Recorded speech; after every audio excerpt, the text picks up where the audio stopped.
अस्सलामुअलैकुम क्लास 4 कैसे हैं आप सब। उम्मीद करती हूँ सब बच्चे बिल्कुल ठीक होंगे और दिल लगाकर अपना डेली का काम लिख भी रहे होंगे और याद भी कर रहे होंगे। Very good. सो स्टूडेंट, आपको पता है लास्ट लेक्चर में हमने अपना यूनिट नंबर 5 स्टार्ट किया था of Oxford modern English. So आज हम उसी को कंटिन्यू करेंगे। So today we will read our page number 54। So जल्दी से अपनी इंग्लिश की बुक निकालें और पेज नंबर 54 पे डेट लगाएं। So today is 19 5 and 21। ठीक है, डेट लगा ली सब बच्चों ने। चलें, कल हमने कहाँ तक रीडिंग की थी कि जो कैटरीना थी वो अपने सारे साथियों के साथ जो थी वो उस शहर पहुँच गई जहाँ पे महल था। ठीक है, और वो अकेली जो थी वो महल के अंदर गई और क्या किया उसने, प्रिंस के आगे झुक गई, यानी कि वो झुक कर जो सलाम करते होते हैं वो उसने किया। ठीक है, नेक्स्ट इसको कंटिन्यू करते हैं। I am the ambassador of the king of Greece she announced. उसने कहा कि मैं यूनान के बादशाह की सफ़ीर हूँ। ठीक है, क्योंकि उसने ये शो नहीं किया कि वो एक औरत है।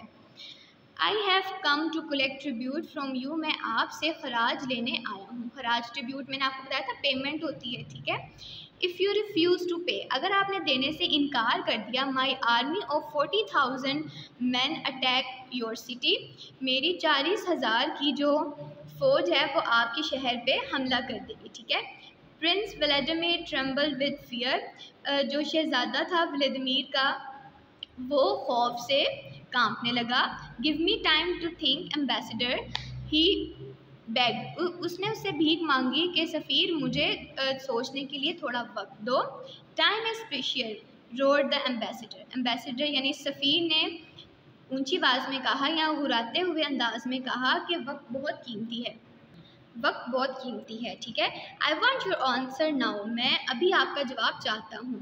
पे द ट्रिब्यूट और वी विल अटैक, या तो आप कीमत जो है वो अदा करें, नहीं तो आपके जो शहर पर क्या कर देंगे, हम हमला कर देंगे, अटैक कर देंगे। ठीक है, इफ़ यू कैन नॉट पे, अगर आपने मुआवजा नहीं दिया या आपने हमें पैसे ना दिए, देन गिव मी योर नीस ज़बावा, तो फिर आपको आपकी भांजी ज़बावा मुझे देनी पड़ेगी, टू बी माई वाइफ, मेरी बीवी के तौर पर।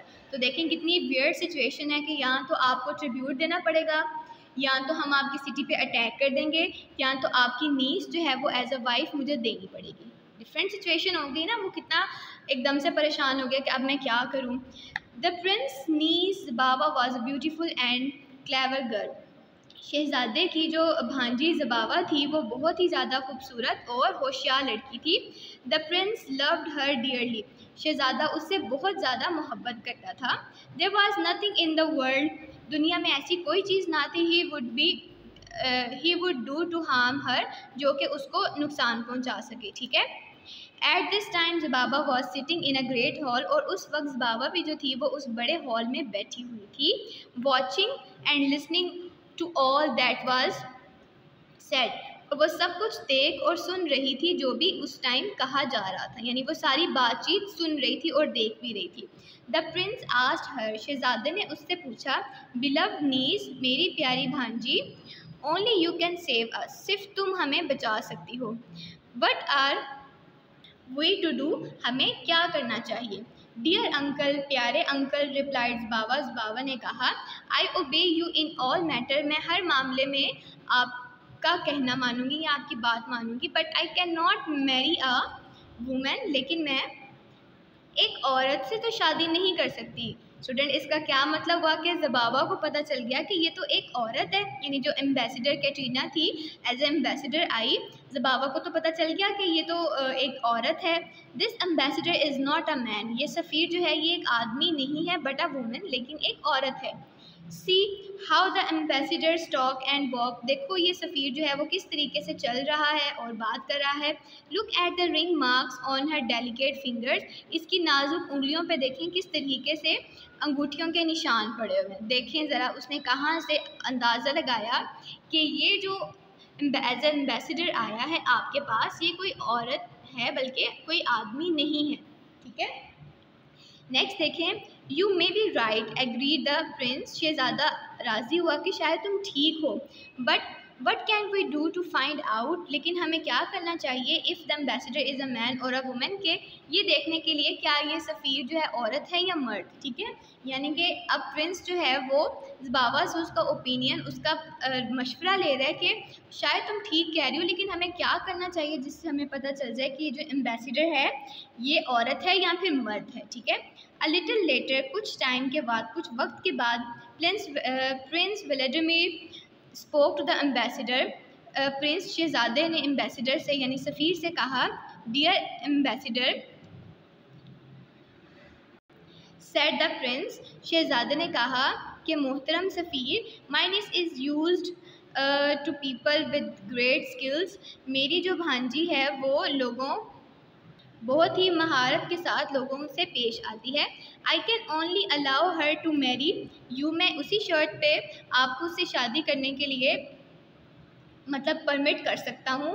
If you can show us you are skilful, अगर आप हमें ये बता दें कि आप भी काबिल हैं। कम आइए, show us if you can play the harp, अगर आप ये गिटार बजा देंगे तो इस बारे में सोचा जा सकता है। ठीक है, स्टूडेंट, हार्प जो है वो एक म्यूजिकल इंस्ट्रूमेंट है। ठीक है, a harp was brought and Katrina begin to play it and sing, Katrina जो थी उसने वो हार्प को पकड़ा और उसे बजाना शुरू कर दिया और गाना शुरू कर दिया। The nobles were enchanted with the music, जो वहाँ पे सारे शुरफा बैठे हुए थे, अजीम लोग बैठे हुए थे, वो उस धुन से, उस म्यूज़िक से बहुत मसहूर हो रहे थे, लाइक उसको बहुत इंजॉय कर रहे थे। But no one could tell whether the ambassador is a man और अ वुमन, लेकिन कोई भी ये बता ना सका कि वो जो सफ़ीर है वो या तो मर्द है या औरत, यानी किसी को भी उसके म्यूज़िक से, उसके गाने से ये पता नहीं चला कि ये एम्बेसडर जो है वो मैन है या फिर वुमेन। ठीक है, then the prince asked the ambassador to play a game of chess, फिर शहजादे ने सफ़ीर से कहा कि वो हमारे साथ एक चेस का मुकाबला करें। The Prince was the best player in the land, और शहजादा जो था वो अपने इलाके का सबसे अच्छा खिलाड़ी था। ही believed if the ambassador was a woman, उसने सोचा, उसको यकीन था कि अगर ये सफ़ीर कोई औरत हुई, शी वुड लूज, तो वो हार जाएगी। ठीक है, much to the prince astonishment the ambassador won the game, और शहजादे को बहुत ही ज़्यादा हैरत हुई जब सफ़ीर जो था वो जीत गया, क्योंकि कैटरीना को तो म्यूज़िक प्ले करना भी आता था और उसे चेस की गेम भी आती थी। ठीक है, और वो ये दोनों कुछ जीत गई। The prince turn to Zabava, शहजादा जो था वो ज़बावा के पास वापस आया। This is no woman, he whispered, उसने सरगोशी की, यानी उसने आहिस्ता आवाज़ में उससे कहा कि वो औरत नहीं है। I am sure she is, replied Zabava, लेकिन ज़बावा ने जवाब दिया कि मुझे यकीन है कि वो औरत ही है।